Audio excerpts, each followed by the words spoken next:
Hello दोस्तों, good morning. आज हम एनसीईआरटी का बायोलॉजी बिहार पुलिस के लिए जो हमने छांट के रखा है एनसीईआरटी बुक से, उसको आज हम लोग बताएंगे, आप पढ़ेंगे, हम भी रिवीजन करेंगे, आप भी पढ़ेंगे। तो सबसे पहला क्वेश्चन है, सर्वप्रथम कोशिका शब्द का प्रयोग रॉबर्ट हुक ने 1665 में किया था। सर्वप्रथम कोशिका शब्द का प्रयोग किसने किया? रॉबर्ट हुक ने 1665 में किया।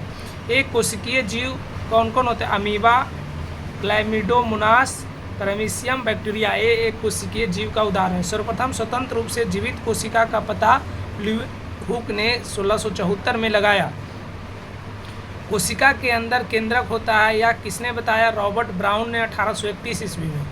कोशिका के अंदर केंद्रक होता है, या किसने बताया? रॉबर्ट ब्राउन ने 1831 ईस्वी में।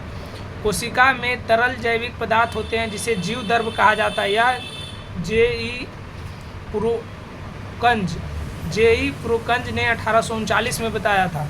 सभी कोशिकीय पूर्ववर्ती कोशिका से बनी होती है, या बिरचू ने 1855 में बताया था।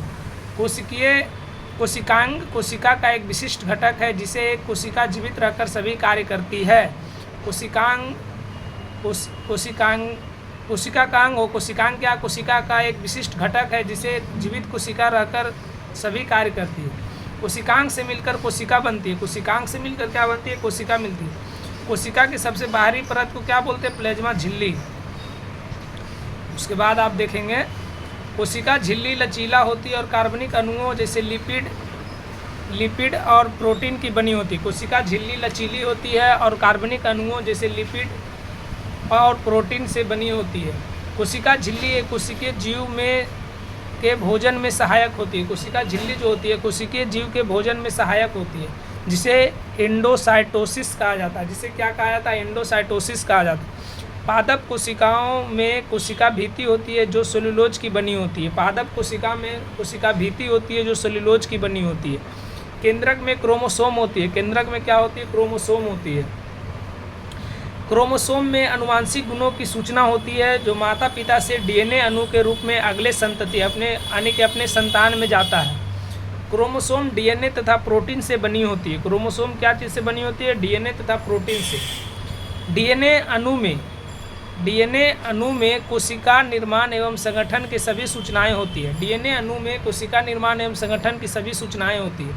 डीएनए के क्रियात्मक खंड को जीन कहा जाता है। डीएनए के क्रियात्मक खंड को क्या कहा जाता है? जीन कहा जाता है। जो कोशिका विभाजित नहीं हो रही है उसे डीएनए क्रोमैटिन पदार्थ के रूप में विद्यमान रहती है। जो कोशिका विभाजित नहीं हो रही है उसमें डीएनए क्रोमैटिन पदार्थ के रूप में विद्यमान रहती है। ऐसे जीव जिनकी कोशिका में कोशिका झिल्ली नहीं होती है उसे प्रोकैरियोटिक कहा जाता है। जिन जीवों की कोशिका में केंद्रक झिल्ली होती है उसे यूकैरियोटिक कहा जाता है। कोशिका द्रव्य कोशिका झिल्ली से घिरा होता है। कोशिका झिल्ली में बहुत से विशिष्ट कोशिका का घटक होते हैं जिसे अंगक कहा जाता है। कोशिका द्रव्य और केंद्रक मिलाकर जीव द्रव्य कहते हैं। कोशिका द्रव्य और केंद्रक को मिलाकर हम लोग जीव द्रव्य कहते हैं। कोशिका अंगक झिल्ली युक्त होता है। कोशिका अंगक झिल्ली युक्त होता है। अगर आप लोग को अच्छा लगे, सारा एनसीईआरटी बुक से लिया गया, अगर आप लोग को अच्छा लगेगा तो प्लीज़ चैनल को सब्सक्राइब कर देंगे, वीडियो को शेयर करेंगे और लाइक करेंगे। थैंक यू, धन्यवाद।